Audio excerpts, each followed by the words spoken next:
The Anambra State Guber elections is just days away, and how ready are the people? There've been a lot of conversations and controversies around this election. So we're joined this morning via Zoom by Caleb Okeke Enyobi. He is a journalist and is also a public affairs analyst here to give us an update on what is going on in Anambra State this morning.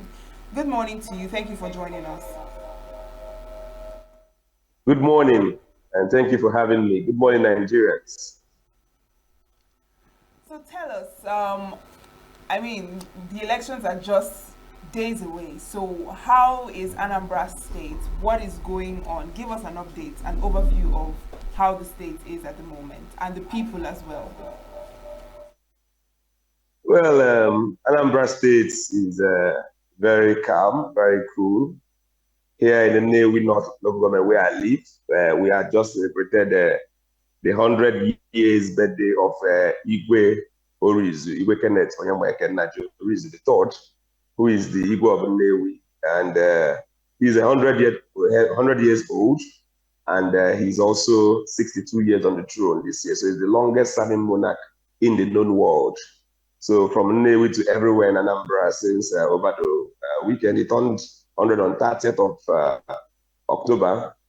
There's been a lot of joy everywhere celebrating this monarch that has led the first self-built billionaire city, in the Black world in modern times. And it was under his reign that Nnewi was transformed from a mere village into a city with the most viable automobile industry in West Africa. So I want to say that because that's the mood of Anambra, is celebratory, and that's also the mood going into the election on October, on 8th of November. I want to say that it appears that the ruling of Progressive Alliance is coasting home to victory already, because usually in election cycles in Anambra, by the week of the election, you should be able to tell if it will be a closely fought election or it will be a landslide. And from every echo I'm hearing on the street now, the opposition parties have not been able to put up a very good, robust campaign. In fact, it appears the sitting governor is campaigning more than the opposition parties. And that's something to be seen, as I know that in the Anambra, they are loud people. They are not afraid to say their mind. And for what they are saying, and what they have gathered in the street now, I think Apuga is the party to beat on Saturday. It's unfortunate that the late Senator Patrick Ifeanyi is no longer there to charge up the atmosphere. And so I wouldn't know the kind of energy that the contending parties have brought to the arena is very low. And I dare say that they have given Governor Soludo a very soft landing by not campaigning as much as you expect them to campaign. I mean, people who would want to take over power. So that also lends credence to the fact that the people of Anambra may be saying something in this, that they are comfortable with the status quo. So I just say that Anambra is going to have his election, and I know that the government of Anambra State has said time and again that they want a peaceful atmosphere. They signed a peace accord yesterday, and I'm hoping that we would have that peace into the election. But as far as the feelers in the streets goes, it doesn't look like there's much competition in the way of Governor Soludo on Saturday, from what we are seeing, the tempo of the campaigns on the streets. Mr. Enyobi, before we go on to the peace accord in Anambra State, let's talk about the readiness of the people. How ready do you think the citizens are with the process? Do they know their polling units, and are they ready to participate? Okay, well, Anambra State happens to be one of those politically exposed states in Nigeria. As we all know, I want to give kudos to the INEC. The INEC, they have done very, very, very well. They conducted the continuous voter registration, and they were able to deliver the new voters card in record time. I think the end of the collection was just 2 days ago, on 2nd of November. For example, myself, I transferred my voter's card just to know if the process works seamlessly. I transferred my voter's card from one polling unit to the other in the same voting center, just to see how well the process works. And of course, to see if I could also replace my almost faded voting card. So I don't know the quality of that card. It's not so that it can last for a long time. So I'd say that INEC should improve the quality of the voter's card that they produce, because they call it permanent voter's card, yet the texts are not permanent, they are fading. So suffice to say that the people are key, because I think that there was a spike in registration in this CVR, and those who registered in my ward, over 80 of them. I think the last time I checked on those who are sharing voters card, almost everyone has provided their voters cards. That's it goes to show that they are not just willing, they were not just willing to register, but also to be able to be there to vote. On the other hand, I also feel that the voters are not really motivated because of the lack of contest in the election. There's no much motivation on their own part, but as to say whether they are ready, I believe that those who want to vote are ready, for the voting once Saturday comes. But I must comment that because of the lack of competition in this particular round of the cycle of election, I believe that there may not be a very high turnout. For example, in Newi North, where I live, usually the turnout is always between 30,000 votes, over 30,000 votes, 35, 32, 33,000 votes, in an election cycle. But if we are to judge by the by-election, the Senate by-election happened on August 16th, barely 9,000 people voted in the election in Newi North. So that tells you that there was voter apathy, and not just that there was voter apathy, that people may not be as motivated as they were, when there was still competition in Anambra state political arena. Now it seems like every stakeholder, everybody, is standing on one side, and that's it to the voters. I think the voters know where they are meant to vote. Anambra state voters are very much educated. Apart from the only issues we will have will be the fact that some people, where there was flooding, some people's voters' cards were destroyed due to the floods and all that. The flooding that happened this year, even in the Newi North and elsewhere. So we may have people who are looking for their voters' card due to displacement of property and all that. But I believe that all in all, those who want to vote, who are motivated enough to vote, who understand what voting means in a democracy like ours, I think they are ready to vote, because, of course, we have to give kudos to the governor towards the end of this year. I mean, since the election was announced, there's been a very renewed approach to security, and we have had less kidnappings and less arrests, and even some communities who have for 3 years not been able to go back to their community are now opening up. I wonder. Some people say it's because he was pandering to the election. There's just theatrics. Some people say, well, it was genuine effort that just materialized just in time before the election. Whatever it is, I just believe that safety in Anambra State, as we have it today, will be a very big encouraging factor, to see in readiness of people to come out to vote on Saturday. Now, you mentioned that it seems as if the other candidates are not measuring up to Soludo in terms of the campaign and how they are pushing for themselves in this election. And I'd like to ask, why does it seem so? Would you say that it's power of incumbency at play here, as opposed to the other candidates not doing enough? And you also mentioned that it seems that the Anambra State people are comfortable with the status quo. Why do you think all of this is happening? Okay, that's a very good question. Very good question, because it will help me to x-ray what I think is really happening in Anambra State. The first is that there has been a kind of a shift in the psyche of the average voter in Anambra State, where he votes according to his inducement, the level of inducement. People have commercialized votes. During the last election, there was a lot of money exchanging hands, a lot of things happening before elections. So you find that the citizenry who are benefiting rights, nobody's sharing rights this time around.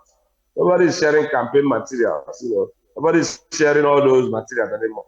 Politicians themselves seem to know that the people no longer really value the process. And so, because people are not feeling an incentive to participate, we are going to likely see a low turnout in terms of votes.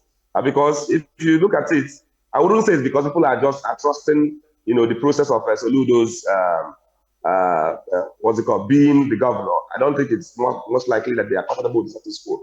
It's more likely that they do not have any incentive, to move from where they are.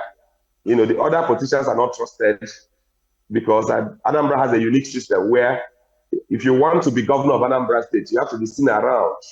You don't have to be an Abuja-based politician or something. You have to be somebody who goes for funerals, who goes for weddings. You have to be seen around by people so that they can trust that you're not just going to come and grab power and run away. That's how Anambra works. The elites in Anambra are looking at candidates and saying, Oyenka, will he be able to use power, as it ought to be used? Will he not just grab power and run away? So most of the other candidates are not seen as grassroots based, because most of them don't live and don't come around when there are issues, when there are campaigns. Because it happened to Soludo before he became governor. In 2010, he lost woefully because he was seen as an Abuja politician. So the grassroots and the electorate in Anambra State are very sensitive, to how grounded a candidate is in terms of trusting them with their votes. And I think that is what is working in favor of Soludo. The other candidates are not seen as grounded enough. Assuming a candidate who is seen as grounded enough, we are on the ballots. We'll see a much change in attitude in terms of the activity in the states. For example, in APC, Ekunife was the card bearer, was the flag bearer, you will see more activities because people can relate to her more. I can give examples of other parties too, but it appears that those who are flying the flags are mostly Abuja politicians, and then Anambra can connect to that. All right. Now, Mr. Enyobi, we have seen that the police is trying to tell the IPOB and the Eastern Security Network not to tamper with the election on November 8th. Now, how would you assess the security situation in Anambra State, seeing that about 25,000 officers were said to be available for that election? How feasible is that declaration? Well, I want to say that I'll give kudos to the Commissioner of Police Anambra State, Orutugu. It's been up and about. I rarely give kudos to the police. I'm one of the biggest critics of police, Nigerian police force. So for me to be on national TV and giving kudos to Orutugu is because he's done a good job. Orutugu has been in all the 21 local government areas in all the commands. He has followed, his visit to all the commands, and he had not just engagement with the police hierarchy. He also, with the police force, men of police force, he also conducted town halls with stakeholders. I saw when he came to Nnewi, I monitored how it all went. I saw when he went to Onitsha. I saw when he went to virtually every command of police. It means that the police are hands-on, and they are, because usually before now you don't see commissioners of police out there doing their duty. And that's why I have a problem with the police, because they look very complacent in the face of national exercises. But Orutugu has shown that the police can also be a proactive force. So with regards to their preparation, I believe that with what we have seen, they are prepared. What we would not want to hear is that they were hijacked by any of the contending parties. The police should be a neutral force and be able to uphold justice and uphold the processes, as enshrined in our constitution. I hope that this whole showing of their professionalism and readiness for election will translate on election day into a force that will be stabilized in Anambra State, and not a force that will be compromised by any candidates. I'm hoping that CP Orutugu, who has shown his hand as a competent police officer, would go the long way into bringing us an election that none of the candidates will accuse the other of using the police against them. Now, earlier on, you also mentioned the issues around voter apathy and how the number of registered voters seems to have dropped from what it usually was. Why is that? What would you say is causing the voter apathy among the people of Anambra State? Well, the voter registration did not reduce. What I said that was that the voters, the voting population reduced. I give an example with Nnewi North, where I live and where I'm conversant to the data. Before now, in 2021 election, what we had was about 31,000 votes. Now, the latest election was the by-election. Even though we can see the by-election, the numbers from it is just 9,000 votes. Remember that INEC has improved a lot, and today it's very difficult to inflate figures in terms of votes in Nigeria, especially with the provision of beavers. Every vote has to be beaver verified. So suffice to say that the actual voters in the last election in the Anambra State showed a gross low turnout. And the reasons I may attribute to it is one, in last year, there was the local government elections. And the governor of Anambra State promised to people that he was going to have elected, what's it called? Democratically elected local government chairman. But what happened? There was virtually no election in most parts of Anambra State. The government wrote their results and announced. For example, in Nnewi North, it was announced that 96,000 votes, were casted on a day where nobody can swear even cast a single vote. So when people see this kind of processes, see how the processes are bastardized, they become very lethargic process. So I wouldn't blame those who don't want to come out again to vote after seeing what happened. So the idea is that whether we vote or not, it will not count. But at the end of the day, we have to remember that INEC has made a lot of improvements with the beavers, and it was not INEC that conducted the election. The election was conducted by ANSEC, and ANSEC, just came and did wayo to every Anambra saying they conducted the election. So people should not judge the last election in Anambra State with what is going to happen on 16th. They should understand that INEC is a different body, and INEC has proven itself to advance. And I know that every vote that would count on today would be a vote that went to the beavers. I want to believe that the new INEC chairman, Amitor, will do his best to present himself in his very first outing as somebody who is worthy of the trust of Nigerians, because this is going to be the litmus test against what he could do or offer Nigerians as we look up to 2027 general elections. Okay, and now Joash Amopiton has been stressing the need for electoral offences commission.